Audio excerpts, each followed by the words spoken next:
Okay, it was once, wasn't it? A time ago, and it was a beautiful spring day like today. And it was a small village, and there were the usual suspects, the butcher, baker, candlestick maker. There were other people, of course, but the people that we are most interested in at the moment are the bird people, because they have just filled up in this city square in the old oak tree that has been there, some people would say, from this village, not just hundreds of years, but thousands of years. And right now, all of a sudden, you can see there's nothing but blackbirds just filling the whole tree up. We're talking hundreds of blackbirds, and they're all making a noise like an orchestra that was all out of tune. They were all trumpets playing their own particular cacophony of noise. It was loud. And who notices this? But of course, Paddy. Paddy was a little boy, and he was in his village routine of wandering around on his bike, cycling around, looking for the right kind of trouble, as Paddies do, right? This was a typical day. It was an ordinary day. And people kind of, kept to themselves. They did their own thing. They were involved in the usual things. Netflix, Netflix, and Netflix. But not for Paddy. Paddy himself was, just need to mute you guys. There we are. Paddy himself was noticing these birds, and he had stopped, and the bike was there. He was straddling this bike, looking up, and just the noise of it, he had his hands over his ears to try to. And all of a sudden, they stopped. The noise, the cacophony of almost trumpets that were going, just stopped all of a sudden. And all the birds, as if looking at something, turned their beaks that way. And he looked off in the distance, and his mouth started to open wider and wider and wider. Because on this particular day, an ordinary day in this village, he could see this funnel in the sky, these dark clouds, this wind starting to blow. There was a hush in this tree now, for all the birds had all of a sudden gone.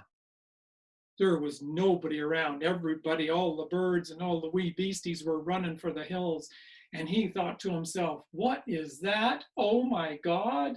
And he looked at the darkness that was coming closer and closer, and this funnel and the wind that was shaking up.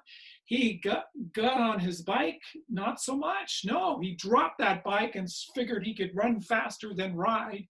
And he ran home. Mom, Mom, Mom, there's a funnel in the sky. Grab yourself, grab the laundry, and let's go in. And Mom was standing there putting up the laundry. She looked over and said, "Blah!" And she let that sheet go, and she grabbed the basket and ran inside. Paddy closed the shutters. Oh my God, this has never happened. This has happened many, many years ago. We have to get, they bolted the shutters down. They closed the windows as best they could. They got into the basement door. They went down into the basement. They had a little crack that they could look out to watch what was going on. And there was this calm before the storm, but it was now getting louder and louder, this whirling and whirling. There were cars now starting to go. Cows were in the air. There was bales of hay. There was sheds flying around. They swear they saw the dog and his bicycle flying around, and they couldn't watch it anymore. They was just so scared. They heard the cracking and the creaking and the breaking and the tearing and the shattering of things, of the whole village outside of them. And that little crack all of a sudden was plugged up. And they were in there with Mom, one hand on Paddy's shoulder, and one hand still holding the laundry basket, sitting quietly now, wondering when it was going to end.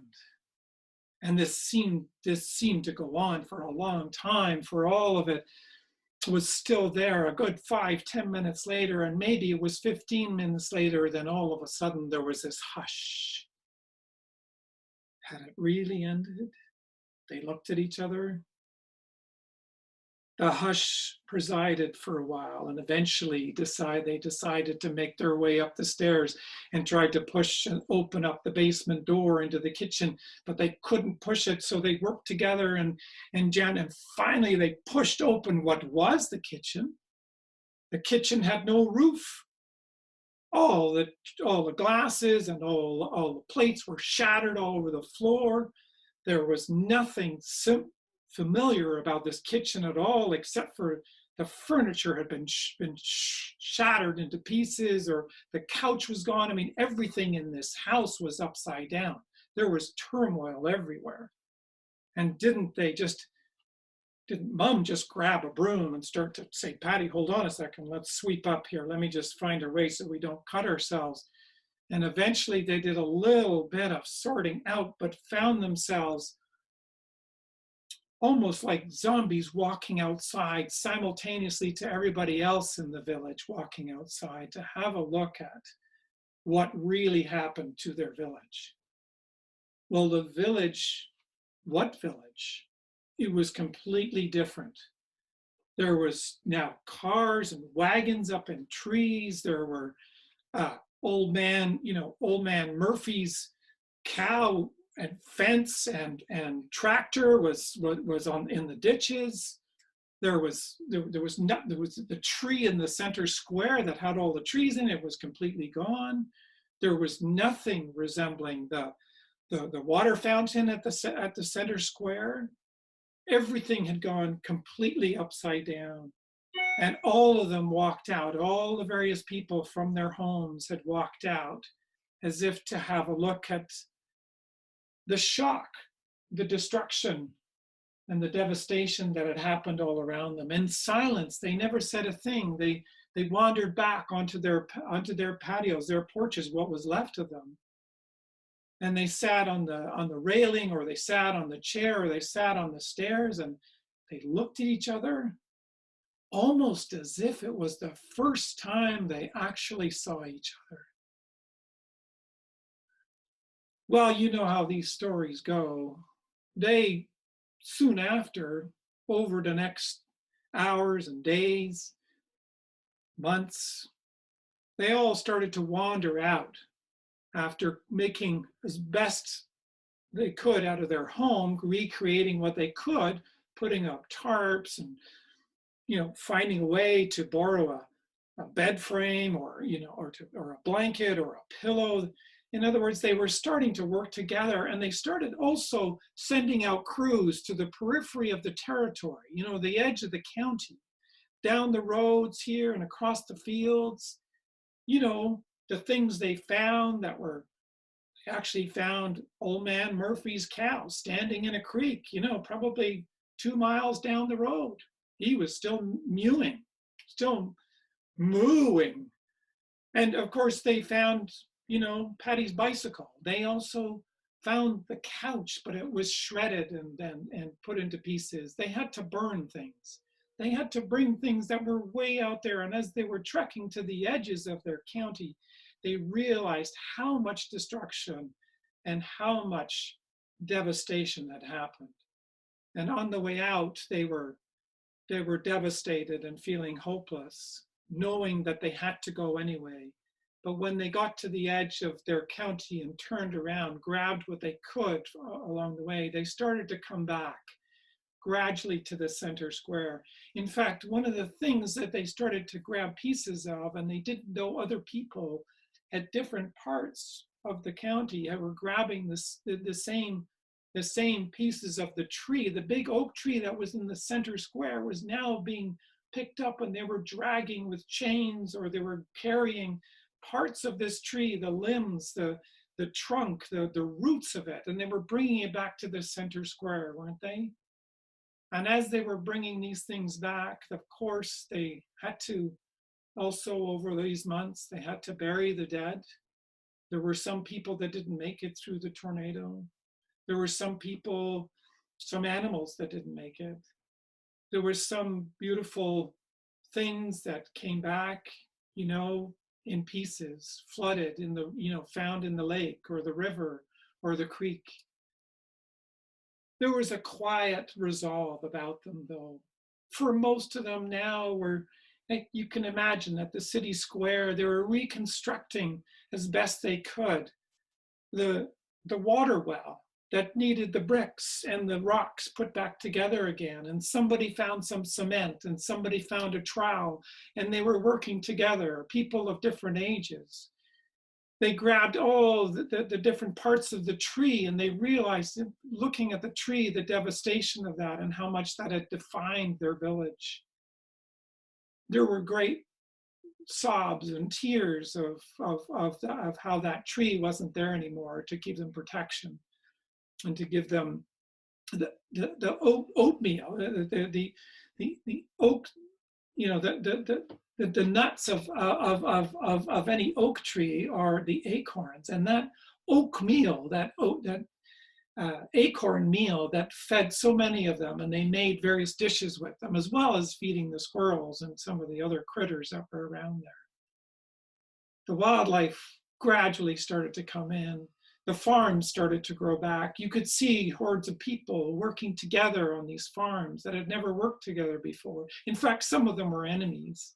There were husbands and wives that were headed for divorce, but they were looking at each other. You know, it was as if they were looking at each other for the first time. Didn't they continue to put the bell back together that had fallen out of the tower that announced the, you know, every hour, you know, that of the day? It had cracked. They glued it back together again, and they put in the particular where the glue was this golden paint to remember this story that had happened about this tornado that had cracked this. But didn't you know it, when they put it back up in the tower that was roughly constructed for now, almost a teepee, like planks just held together, they put the bell there and they started to ring it every hour just to bring back what they once had. And that put together golden seamed bell sounded better and sweeter than ever. You know, the water well was now back. They didn't have water in their homes. They didn't have fire in their homes. The gas was gone. Everything was gone for months on end. It was like in this particular land, in this particular village, in this particular county, they really had to reconstruct life from the ground up. And so what they would do is go down to the center square and light a fire. They would gather water that they needed, and they would carry it back to their homes. They would bring chicken to be cooked. So they would bake bread down at, they'd made this oven at the center square so people could share meals. And it turns out that the elders were starting to gather stories and represent them through knitting or through patchwork or through pieces of wood. And they put them into little squares like this. And you could find that these squares all of a sudden were going up around almost like a teepee that told the story of each individual, their heritage, their golden threads of where they came from, their story of trauma and trouble and challenge and how they got through it. And the elders were busy doing that while the kids were making games and playing with all sorts of things. And they hadn't got any other games from Apple or from Amazon or from anywhere else. In fact, speaking of Amazon, you know, there was even the billionaire, the gazillionaire that had lived down the street in his big fancy home. He gathered at the center only to be able to chat with the people. He forgot about watching his Amazon stocks. You know, he forgot about watching his Apple stocks and came in and started talking and started to discover his own humanity. He started to discover that there was warmth there for him to even share. There were things that he could share, but it wasn't the money, because the money was gone. And he resurrected himself. And didn't they resurrect the tree? But now a branch of a tree became a flute, or it became a fiddle, or it became a tabletop. And as they were working together in the center square, rebuilding and reimagining and telling the stories and working long hours, then cooking and eating together. And, you know, even Roger showed up to cook a whole bunch of barbecued beef that was there because one of the cows didn't make it in the end, was so badly injured. So they had to share food, they had to share fire and water, they had to share warmth and blankets, they had to share houses sometimes, and they had to share each other's stories. And of course, young Paddy, didn't he notice this all along? And he was starting to notice that something was starting to bubble up in all of them that he hadn't seen in a long time. He noticed there was a warmth in their eyes. There was a care in how they looked after each other. There was an aliveness that they started to participate in together. They didn't want to just go back to their homes. They wanted to create the center square, reimagine it first. The bell tower, the water fountains, and this beautiful tree sculpture that had all their stories in it. They really needed to remember the stories because it was like that tree that was there before had remembered and held and somehow cherished all the stories that they had, but now the elders were now representing it in the best way possible. So they were gathering, and there was this warmth bubbling up, and there was this way of life, this huge and simple life that everybody started to notice and really started to smile about. And they didn't want to go home. They wanted to stay there, and their homes needed work, but they realized one at a time they would go to someone's home and fix Johnny's home, and then Sally's home, and then the other home. And they gradually worked together, to reimagine people's homes and help them take the old with the new. And eventually, of course, you can see Paddy standing there, looking up at this tree, him straddling his bike, and looking at all the stories in that tree. And wasn't there a few birds that were hanging around at the top and the base of it, just like before? And they started to make an awful lot of noise, didn't they? It was almost deafening at one point. And didn't he take that as an invitation to ride down Main Street again? Of course, he could see, the pharmacist's sign that had been re-salvaged from a ditch, swinging back and forth and looking even more sweet than before. Couldn't he see some of the businesses starting to come alive again? Couldn't he see some of them being reimagined and reshaped into different things? Couldn't he see life really at its best? He couldn't help himself but riding down Main Street in his hair, the wind in his hair, he put his hands up in the air and said, "Life is good."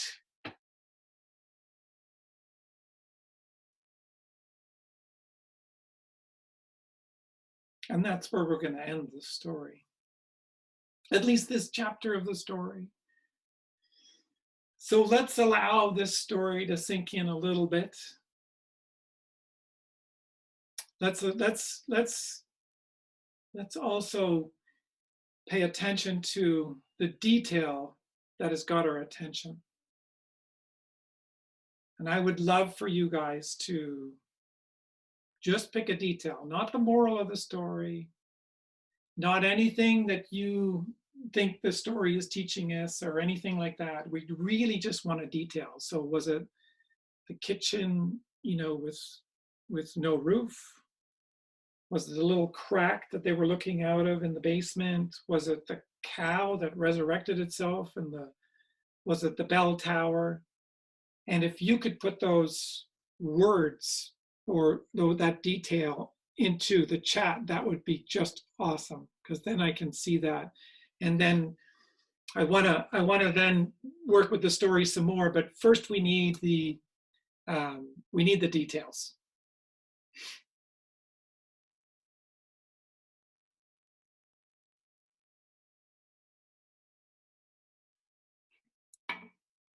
I'm going to shout them out a little bit as we go along.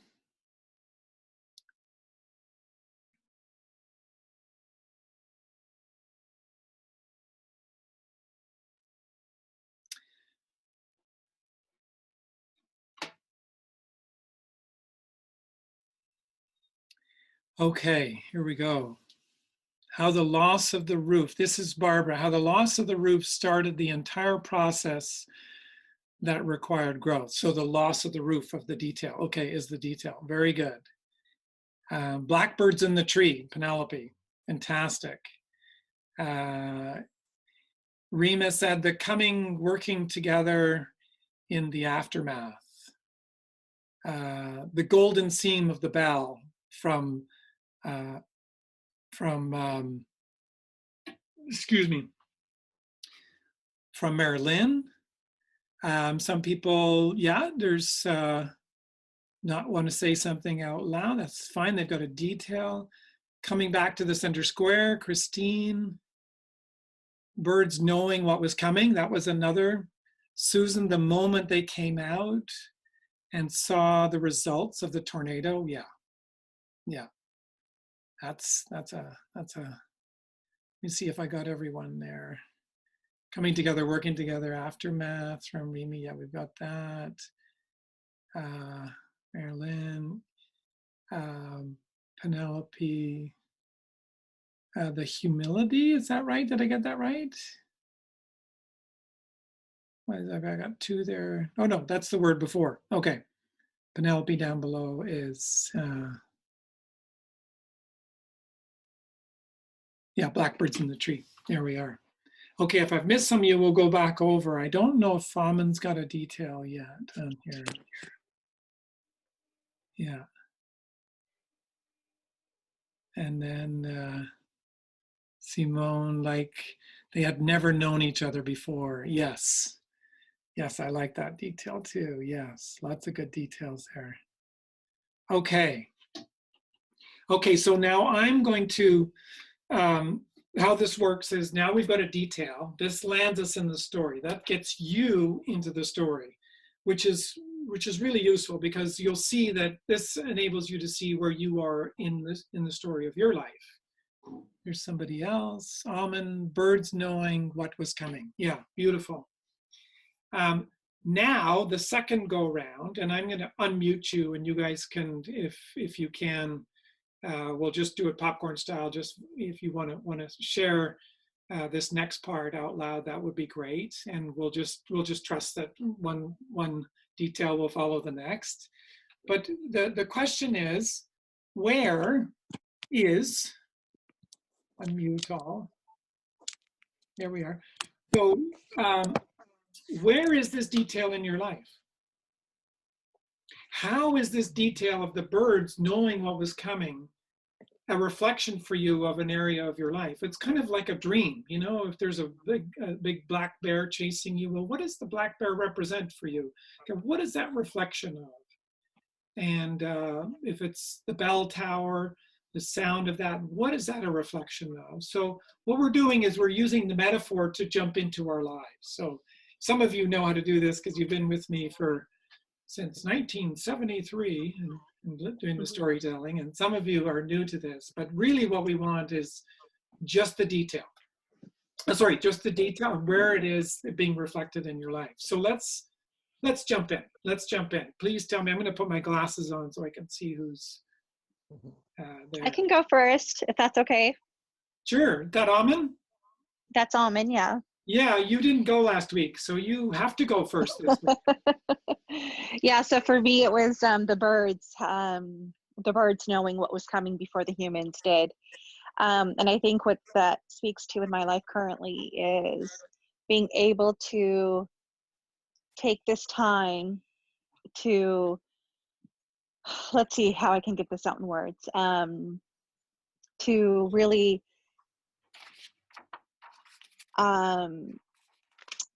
increase my wisdom or learn my instincts, you know, to listen to that intuition, to learn the instincts in life, to have that kind of ability to know, you know, something's not right in my body before it happens, to be like more connected to myself, I guess. Yeah. Does that make sense? Because I don't know how to explain it. No, you're doing great. No, it's very clear. No, it's very clear. I think part of what you're saying is that, you know, your instinctual nature, your GPS is needing to go to another level of, you know, you noticing what you're noticing and smelling things before they come down the pike, right, or down the road. And I think that that's that's also true for wisdom, right? Right. It's really useful. Instincts are Hmm. connected with wisdom, we're connected with beauty and truth. So what we're doing is what you're suggesting, and I think it's for all of us too, is that that instinctual part of us that is connected, our GPS is our body, mind, soul system working together. It can really sense things long before they happen. And sometimes we Hmm. can do that for other people really well, but for ourselves, we're kind of needing to take it to another level, or the opposite. We've got it really going on well. Now we need to share it in the village. That kind of, I think what you're talking about, Aman, is discernment, right? To be able to Hmm. discern between the noise of everyday busyness and the discernment of a storm perhaps coming, internal storm, or it could be a family storm, it could be a relationship storm, it could be a tornado of, just, oh boy, this, we better batten down the hatches because there's a lot going on right now. Hmm. Does that Yeah, does that make sense? yeah, yeah, and I think the other thing I would add is yeah, like there's individuals that say, okay, let me meditate on this, let me see what comes up, what would I come up with, and it's like really answers through that. So being able to be that connected, to be able to sit and meditate, which I find answers do come to me at some level, but I guess just to expand on that, Yeah, take it to continue another level. growing in Yeah, that. dial it up. You said that you wanted to increase Yeah, the wisdom around that. Yeah. yeah. And I think a big Hmm. part of it is that, yeah, it's important, for you, for your own answers coming to you, but it's also you, that detail that you picked. Did you notice that was also, you know, it was for the benefit of the village, right? I mean, if they hadn't, sounded the alarms, they hadn't climbed in, they hadn't grabbed mom, I mean, there would have been probably more dead. There would have been more things that Hmm. happened. So this instinct in the stories, this instinctual um, nature of ours, our true nature, is it's not just listening for the sake of listening for ourselves. It's for self and other, self and other, self and other. Hmm. Right? That makes sense for you, Raman, right?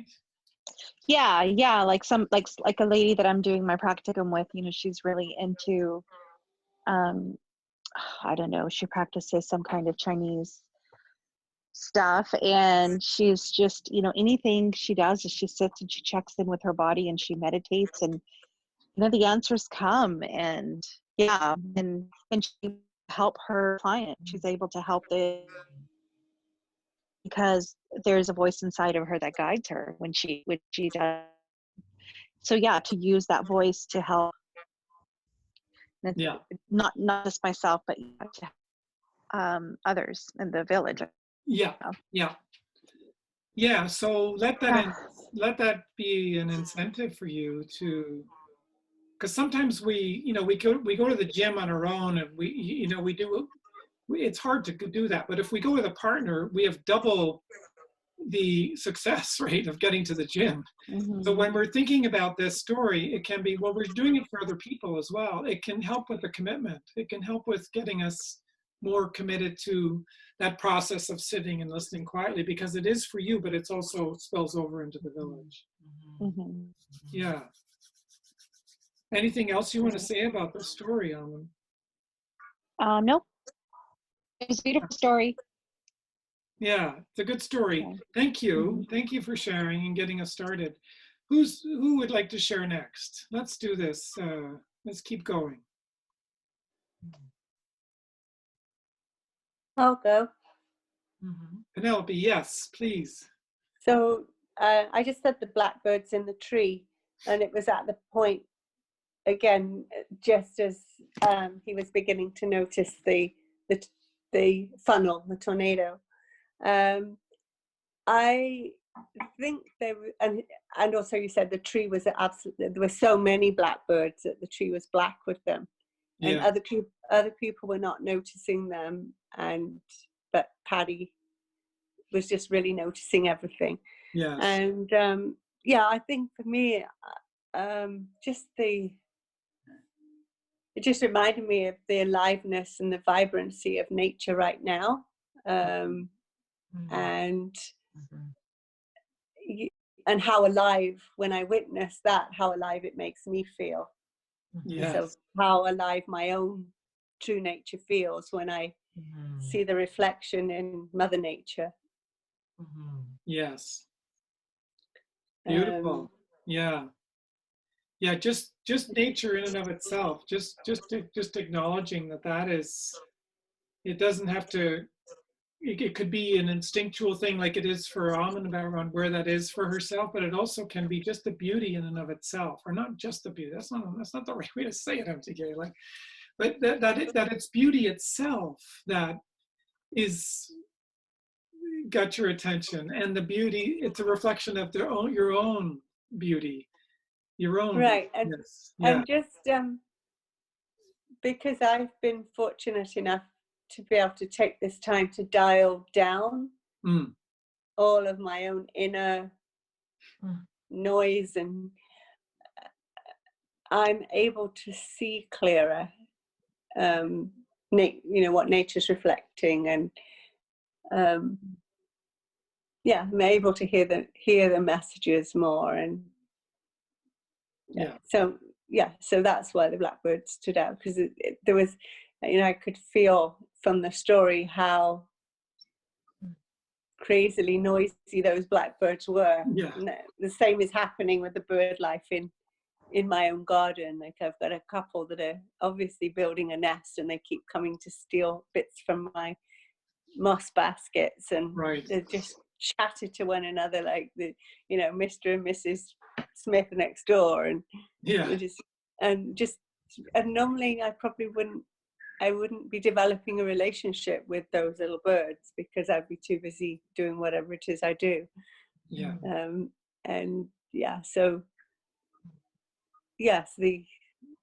reflection of nature is very strong for me right now. Long may that continue. May you wear that, for the rest of your life, Penelope, on your sleeve, like that nature is our nature, and that there is no separation, and that we really are. I think one of the things that we're getting to, maybe some of us more than others, but one of the things that we're getting to is this whole business that, we can say we're connected, and cognitively we can get that, but are we getting it down here in the body? And when we're listening, when we're listening from in our pores, in our body, I get people to jump into the hut with me in the morning, because I want them listening from down here about what's really going, not getting it up here. We get on one level, but on a deeper level, I think that's part of what you're talking about, Penelope, is that, boy, we just are so dialed in with Mr. and Mrs. Smith, who are chatting away about the house building, and we forget that we don't have access to that sometimes in the thick of our daily routine or busyness. And somehow about allowing our busyness to go to move into fullness, to upgrade into fullness, where, man, we can still get everything. Look at nature, everything gets done, and yet everything goes at it looks like a very slow pace. But everything gets done, everything's taken care of. So what a teacher, right? What an incredible teacher that is. So to slow down to the speed of life, to really dial into Mr. and Mrs. Smith and the house building, that's a beautiful invitation. That's a doorway. And I think for all of us.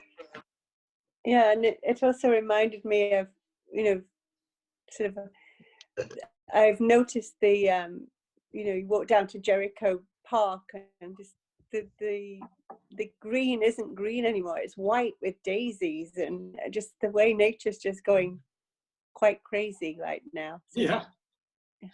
So crazy, wonderful. Well, I can see it's captured your imagination. Long may that continue. Long may that continue, that you're under the influence of that beauty and that kind of teaching, right? It's beautiful. No small thing. Let's keep going. Thank you, Penelope. more details and more reflections of where those details are in your life. I'll go ahead and jump in. Yeah, thank you, I'm Jacob. Yeah. I wasn't sure if what I typed went to everyone or just to you, but the detail that really stuck out to me was bicycling after the tornado with hands in the air and life is good. Oh, you know how that came up, Jacob? It came up privately on there, so I just thought you yeah, didn't I want me saw to that. say it out loud. Oh, I think I switched it okay. now, but Oh, maybe you did. Yeah. But that's a but beautiful detail. Yeah, that sort of yes kind of thing. it Yeah. hit me really hard, particularly because I recently emptied a storage unit before I came back up to Alaska this winter. It was in Seattle, and I've had this awesome bicycle in a storage unit for 6 years. What? Yeah. And so I have it with me now, and I just fixed it. There's, I need to do a lot of tinkering with it, but it rides very well. And when I bought this bike, I was just in love with the idea of it because it's so true, and I can easily ride with my hands in the air or pretending I'm running or put them in my pockets. Like, it's such a Wow. balance, such a good bike. And also it fits me well. But so just the other day I was literally doing that, riding down the street in the middle of the street because there's nobody in town and it's a small town. Yeah. At the entire 12 blocks to myself, and just rode straight down the middle of the road with my hands in my pockets, and just life was truly as good as it could have been at that moment. And so it's I don't know. I'm in a strange spot right now because everything feels very heavy, but I also feel the wind in my hair, like I'm riding with no hands, and so it's free and easy, but also knowing that I ought to be very, very grateful for the fact that I can ride my bike with no hands and no cars in the street in Skagway, Alaska, and other people can't leave their homes at all. So Yeah. it's gratitude is big with me Nice. this week. Yeah. Yeah, very nice. And maybe the antidote to the heaviness is a bit more celebrating of bike riding. Maybe that's your Absolutely. ritual, A little exercise, and that I can get the fresh air, and I'm physically able and emotionally and spiritually willing to do so. Yes. So that's the part where it's life is good. So. Yeah. Yeah. And you've got as they say in Ireland, you got the spring at your back too. Like the whole of spring is coming, right? It's Literally. you're kind of riding on the wings of springtime, and it's helping you along in that, because you're putting your wings out, right? You're like, here we go, yes. And giving yourself permission to have a bit more of that as you go, because you can't help but running gratitude despite the heaviness. Sometimes you're running a lot of goodies in different ways, and they're simultaneous. And so that's a beautiful image. I'm glad somebody got onto the bike. That's so great, because that image is powerful. Yeah. Thank you so much. Yeah. So I think the story is teaching you what you need. You're getting what the story is teaching you, Jacob. Yeah, it's teaching you some good things. Yeah. The bike still works. Hop on it. Yeah. It might not be there tomorrow. A tornado might pick it up and put it in Old Man Murphy's yard or something in the bottom of the lake, bottom of the pond. Who knows? Yeah. So yeah. Okay, great, wonderful. Thank you so much, Jacob. Let's keep going. Who else has some detail that they would like to share in terms of its reflection in their life? You could see how this works. Yeah. Susan, is that you? There you are. Mine was that moment of awareness when when they come out of the house and they see, in that moment of awareness when everything has changed. And there's no thought of before and after. It's just that moment of awareness that nothing will ever be the same. I mean, a lot of things, when those moments come, there's probably lots of thoughts going on, but all you have is that total, that a moment of total awareness that things have changed. Yeah. And then you can get on to the next moment. What what do I do next, etc. Yeah. And I think most people have had those have moments in their life when that happens.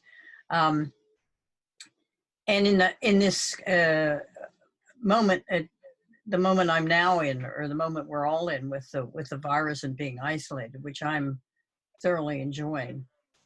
Not the virus, but the isolation, because I'm the solitude and all, it's so appealing.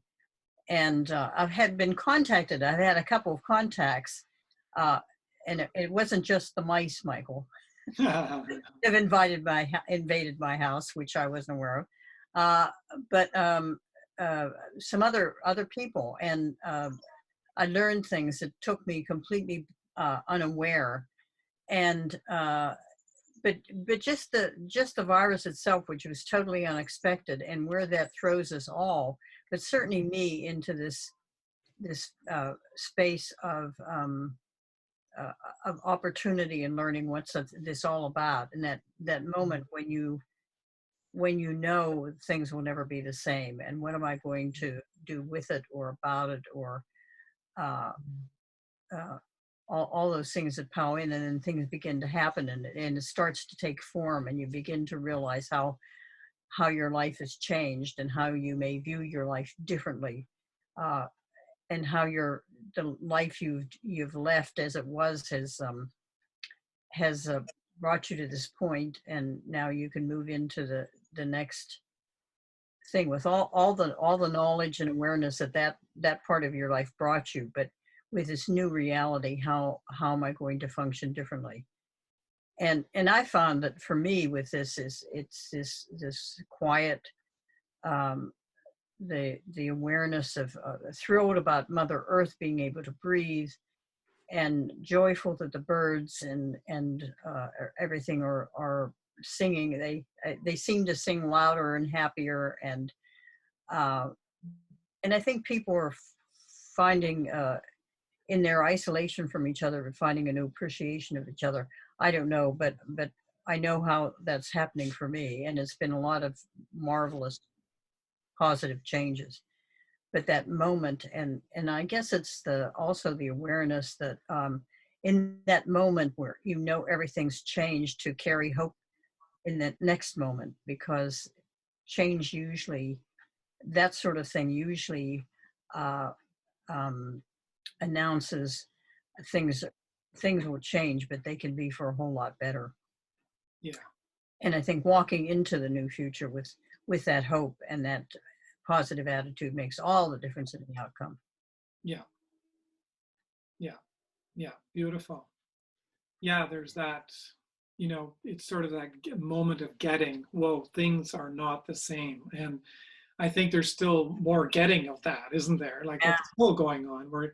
Because I heard somebody on the radio just in passing, I went through the kitchen and said, it was a psychologist who was saying that, we're all been dealing with our own stuff inside our homes and inside our, not being able to go to the offices. But now there's going to be this whole economic reality that's going to hit us, when we actually see it and experience it with our bodies. It's going to be like and he said there's going to be another wave of that kind of reality, of that kind of getting, and so there's a lot of work. What I like about the story is there's a lot of rolling up their sleeves. Okay, how can we make this work? How do we put ourselves back together again? And how do we, start doing some stitching and start creating some artwork and start making some lemonade out of lemons and all of that. And I think that's part of what we're saying, is that the change is afoot, and we're going to have to respond and put our best foot forward. And the best way to do that was a bit of hope, or a lot of hope, right? As opposed to burying ourselves and, oh, it's all, an Eeyore moment. It's all hopeless. It's all, my investments are gone, I'm never going to be the same again, So I think it's, and for some people, they can keep that buoyancy up, but some people are having a hard time keeping that. Like, I think, like Jacob said, it's tough. There's a heaviness, but there's also this other thing that's coming as well, isn't it? It's great. Well, you can do it. You can enter into it with love, or you can enter into it with fear. You get to choose. Yeah. Pretty much, right? Mhm. For most part, most Your people. attitude, you get to Yeah. choose. You can't choose what's happened necessarily, but you can choose what your attitude about it will be. Absolutely. Yeah. All right. Awesome. Well, thank you, Susan. That's great. I really appreciate that. And yeah, that's really great. Who else wants to jump in here? Sure. Oh. That's okay. I was just looking at Blackbird, and it's in terms of power animal impersonations. It says Blackbird teaches you how to reveal hidden truths while embracing tremendous transformation. So I really like that. It's truth and transformation. Wow. And for Beautiful. me, I actually kind of, in a way, like I had trouble deciding between a couple of details. So the first one that struck me was the crack. So the crack to me felt like peering out into the new truth about to come. Okay. And the one I did actually choose was Golden Seam of the Bell. Mm. What I liked about the golden seam is, like, you know, you've got a cracked vase, or in this case, a cracked bell. Like, you know, the gold is what has many significances for me. To me, it's the balm, it's the glue that holds the pieces together, which really is like a form of resilience. It's also like the cohesion between the old and the new. And gold is just, to me, like a lot of wisdom, a lot of spiritual energy, and like a sage energy in a way. Like not the bush, but Yeah. the wise man, the sage, or The wise sage woman. Yeah. Yeah. So to me, gold is beautiful as a bonder. Anyway, I guess what I'm saying, I've got a lot of symbolisms running in my head, but like in my heart, like for me, gold is kind of like, it's like a silver lining, but it's actually next level. Yeah. For me. Yeah. Yeah. Let's say a bit more about that next level. What's your sense that that story is teaching you, Marilyn, about next level? What does that mean? I Let's go think there. because, like, for me, it's like if I compare to the silver lining, which is like all about positive, and you know, I had, as you all know, I've had a lot of depression, and like in the past, I used to actually get annoyed when people would say, just be positive. Now, like, and to me, the positive is like, oh, look at the silver lining, look at the silver lining. Now I find with this idea of the gold scene, I really like that, because there's something much more deep and true about it. It's fully embracing and acknowledging the broken pieces, but also like fully embracing my resilience, which is my gold lining. You know, I am the gold lining. Like my true self is actually the gold lining. Yeah. So in the same way that when you chip away, like when Michelangelo chipped away at the David statue, he talked about that he was actually allowing David to come out. And so it's almost like the bell is coming through, because it's like somehow gold is actually coming through from the core of the bell, of the significance of the bell. Yeah. That makes sense. Beautiful. So good. Yeah. There's a lot more depth and truth to it. It's much more authentic to me than just silver lining, Yeah. which is like sort of like it's like silver lining to me is a little bit like, oh, be positive. It's kind of like sugarcoating everything. It never felt real to me. Not being positive for the sake of being positive, but now, like with the golden seam, it feels, be true. Yeah. Be true, allow your beauty to come through no matter what the broken pieces might be. Yeah. So yeah, I don't know. It's Beautiful. just different, and it's beautiful. There's a beauty to it. Oh, there's nothing like it. Yeah. Instead of just I trying don't know to. if that makes sense to you guys. I'm going a lot of I'm going very symbolic here, but Jacob. yeah, like Oh, there's. I no, think we're all gonna. At least I am gonna be embracing and appreciating all the little things and the beauty in the world more than ever. Nice. I feel like there's Nice. positivity to this. I don't know. that word again, but Yeah, our golden nature. There's silver lining, but there's our golden nature. Yeah. Jacob, you had your hand up, is that right? Or did you? I was just saying I love it. That's great. Yeah. Yeah. So in answer, Marilyn, I think too, does it Yeah. make sense? Yeah, it makes a lot of sense. That's beautiful. Yeah. Yeah. Yeah. Yeah. Thank you so much. Okay, let's keep going. A few more people, if they would like to jump in.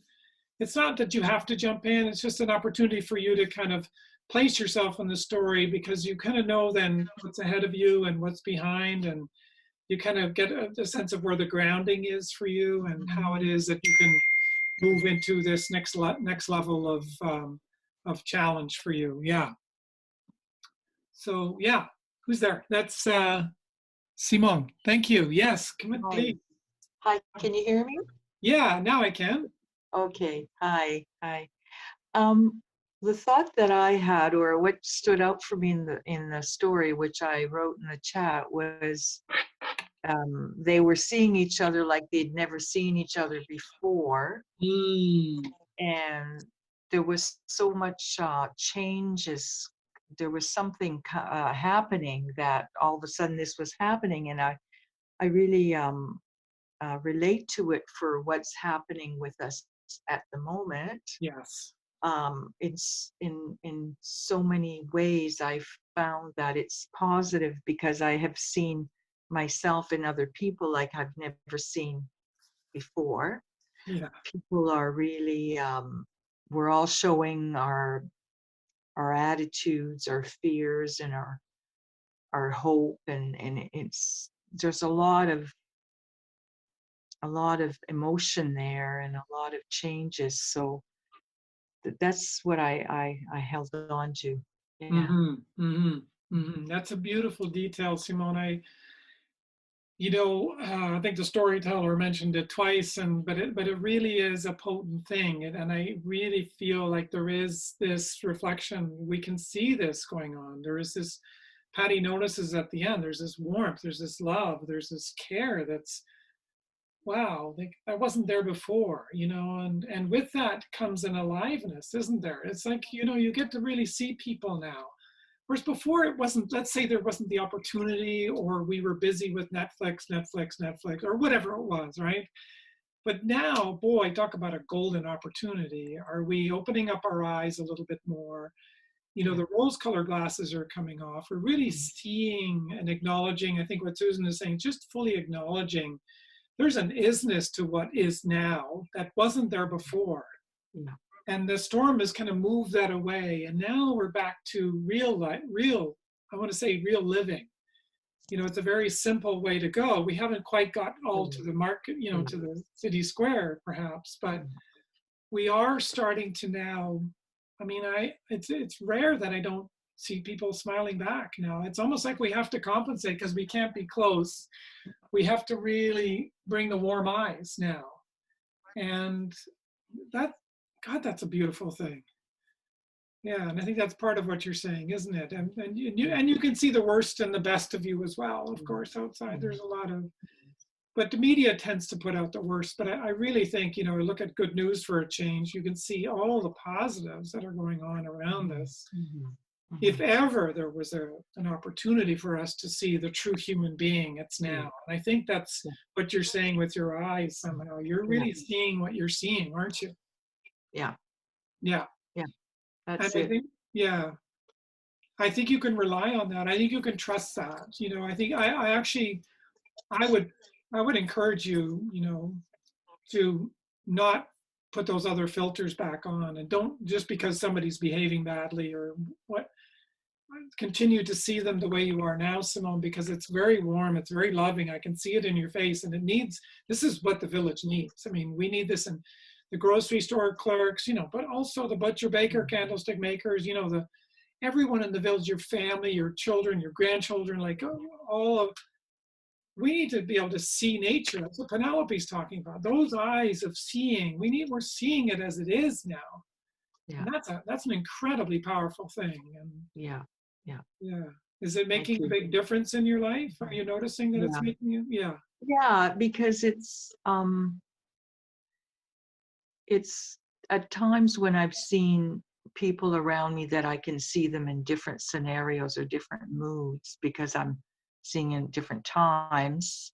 I can see where we're all being very human and raw in our emotion and how we're reacting to all of this uncertainty. And I think before we thought we were certain about a lot of things, but we are not. But this is really bringing it forward, and you know, it's really, we're really showing our true colors at different times, and Yeah. we have all colors, you know. So Yes. yeah. Yeah, it's a beautiful thing, actually, isn't it? Yeah, it's a thing to behold. I don't know if we'll see this again. What I like about the story was it's, you know, they didn't want to leave that village, that town square. You know, they wanted to stay there because of the richness. So they were baking together, they were telling stories together, they were creating together. You know, and for a long time, as hunters and gatherers, that's part of what we did. You know, it's almost like we're more used to that cellularly than anything else. Us being on our own has almost created a longing for, it would be Yeah. so great to have a great tree that was in the city square that we had now to repurpose and reimagine and to cook together, you know, to bring, you know, the casseroles and your, you know, your grandmother's recipe down to tell the stories of that. I mean, that there's a longing there, I think, for a lot of us for that. So yeah. Thank you so much. I really appreciate that. Yeah. Anybody else want to jump in? We're doing pretty well. We've got 108 magic numbers on the clock. But anybody else want to jump in and say anything else about this story? There's a lot that could be said about it, you know, and yeah. Yeah. Well, very good. Sort of like how, sorry, one thing real quick. I just like how this story this week builds a lot on the concept of the video that you had us watch last week. That just, I like that phrase, "when this is all over," is getting tossed around online a lot. Right. And I just like that notion of with something like a tornado and when, you know, or a flood or something like that. And I've experienced those things where everybody does come out of hiding again or out of shelter. And then there is a sense of a new beginning there. And so I feel like that happens sort of every day in the universe, but maybe we can all get a good sense of that again by going through some miserable stuff. But Yeah. but it does come back around, and yeah, appreciating that, just the sense of that full cycle, I guess. Yeah, and that full cycleness is, you know, what the Buddhists love so much, what the Taoists love so much, is that, you know, we live in a world of uncertainty. There's change all the time, but we want to bolt it down. And there's something about, in the story, all our bolted downness was kind of shattered.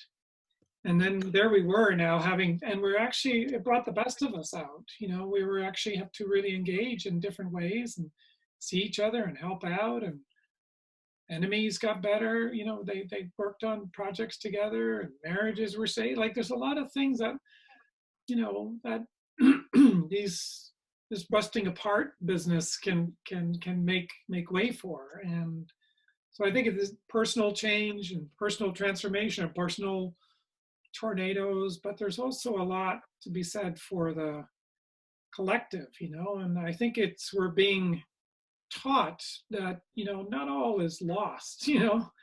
I mean, there's a lot of reimagination that can happen. There's a lot of like, it makes me think of that, that almost like that teepee of stories that was being at the center of the village was, you know, they want to come down and share those stories and hear those stories and tell them again, those stories, you know, and then, you know, plant other trees that might grow up around that, you know, that, like, there's a lot of possibilities, right, for us.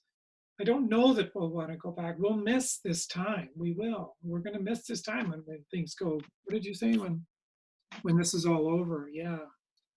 So I think it's about somehow you've all said in a different way, is somehow keeping that heart alive and open and loving anyway, and refusing to shut it down, because it would be very easy for us, the forces of economics, the forces of busyness, the forces of life, the various things, for us to just go back to busyness as opposed to fullness. I think we're being introduced to fullness right now. And fullness is very compelling. It's very alive. There's a lot of vitality in it, a lot of freshness in it. That you start to reflect then on the old world was very saggy and routine, and Netflix and Netflix and Netflix. I mean, just a detail of that. It's just that the same old, as opposed to now we're really being introduced to a kind of a next level of aliveness. And so I want to encourage all of you to take that with you this week, to bring that kind of aliveness to your people, to your bike riding, to your guitars, to to your to the various things that you're doing in your life, and refuse to go back. I wouldn't go back. Wouldn't it be interesting, along with everybody getting their vaccine when that's done, or whatever they decide to do, if everyone was required to sit down and write their story about how they were changed or how they were affected by this pandemic? There's nobody in the world that wouldn't have an interesting story to tell, either a gut-wrenching one full of trauma or something, but everybody will have a story. Yeah. Because there's nobody who hasn't been affected in one way or another. Yeah. That's a good point, actually. That's a really good point. Yeah. And our personal stories are being upgraded too if we want them. Like Jacob says, the story of the universe is constantly unfolding and changing. I mean, an oak tree is still an oak tree, a blackbird is still a blackbird, but there's a new expression. There's more fresh expression that's now being heralded in of the oak tree. It's never, maybe it didn't have that many birds in it, and that's a very spontaneous, very much a grounded isness to that cycle of life. And so we're being invited all day long, and I'll be talking about nature. We're constantly being invited into that deeper cycle of life. Call that fullness, call that aliveness, call that wisdom, call it all of the above. But we are being taught an awful lot right now, and I think one of the things that can help us is looking at a story, and we get to see, okay, this is a detail that is true for me. I want you to keep the warm eyes coming. I want you to keep that, that excitement, that yes, riding the bike down. I think those are really important details. And yeah, I wonder if we could gather stories. I wonder if we can put it out there that there's an opportunity for people to tell their story, and put that on the patchwork of that or whatever it was that was around that teepee. Was their sculpture, was their center of the squareness of sculpture or something. And yeah, that would be useful, and it can turn into books, songs, it could turn anyway. There's a lot of things that could happen here around that. But I think I should let you guys go, unless anybody has anything else to say at the moment. Any other reflections before I let you guys go?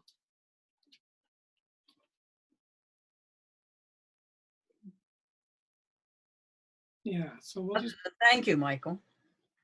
Oh, so welcome. So welcome. Yeah.